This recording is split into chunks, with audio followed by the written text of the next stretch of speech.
যে মেয়েটা তোমায় ভালোবেসে নিজের বয়সটা বাড়িয়েছে, তোমার বোঝা উচিত ছিল সে তোমারই অপেক্ষা করে গেছে। যে মেয়েটা তোমার থেকে গিফট নিতে দ্বিধায় পড়ে যেত, তোমার বোঝা উচিত ছিল সে সংসার করার আগেই তার হিসেব করা শিখে গেছে। যে মেয়েটা যোগ্য পাত্রের মুখের উপর না বলতে শিখে গেছে, তোমার বোঝা উচিত ছিল সে তোমারই হাতে হাত রাখার স্বপ্নে বিভোর হয়েছিল। যে মেয়েটা রোমান্টিক কাপলদের গল্প শোনাতো তোমাকে, তোমার বোঝা উচিত ছিল সে তোমাকে তেমন করেই চাইতো।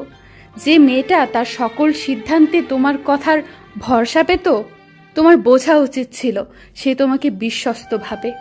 যে মেয়েটা তোমার সব অপরাধ জানার সত্ত্বেও থেকে যেতে চেয়েছিল তোমার জীবনে, তোমার বোঝা উচিত ছিল সে তোমাকে শুধরানোর সুযোগ দিতে চেয়েছিল। যে মেয়েটা তোমার জীবনের অংশ হতে তোমার কাছে ছোট হয়ে বারবার কেঁদেছে, তোমার বোঝা উচিত ছিল তার শূন্যতা তুমি ছাড়া কেউ পূরণ করতে পারবে না। তুমি মিথ্যে বলছো এটা জেনেও যে মেয়েটা তোমায় বুঝতে দেয়নি, তোমার বোঝা উচিত ছিল সে তোমায় লজ্জায় ফেলতে চায়নি। যে মেয়েটা তুমি যোগাযোগ বন্ধ করার পরও বেহায়ার মতো যোগাযোগের চেষ্টা করে গেছে, তোমার বোঝা উচিত ছিল সে তোমাকে হারাতে চায়নি।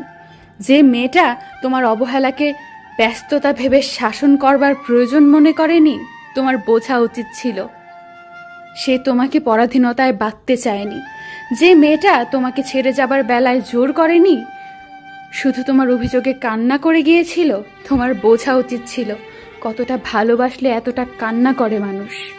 অথচ তুমি কিচ্ছু বুঝতে চাইলে না, না তার বয়স, অপেক্ষা, কান্না, শূন্যতা, সময়, সুযোগ, কিচ্ছু না।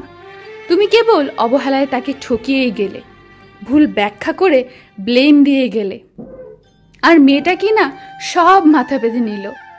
আজ তুমি যেখানেই আছো একবার ভাবো তো, সেই মেয়েটার দোষ কোথায় ছিল? কেন তাকে ছেড়ে গেলে?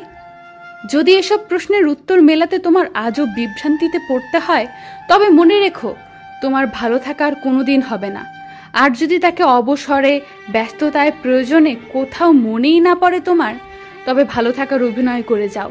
কারণ তুমি প্রেমিক হিসেবে স্বামী হওয়ার যোগ্যতা অর্জন করনি, কিন্তু অভিনেতা হিসেবে প্রতারক হওয়ার অনেক যোগ্যতা আছে তোমার।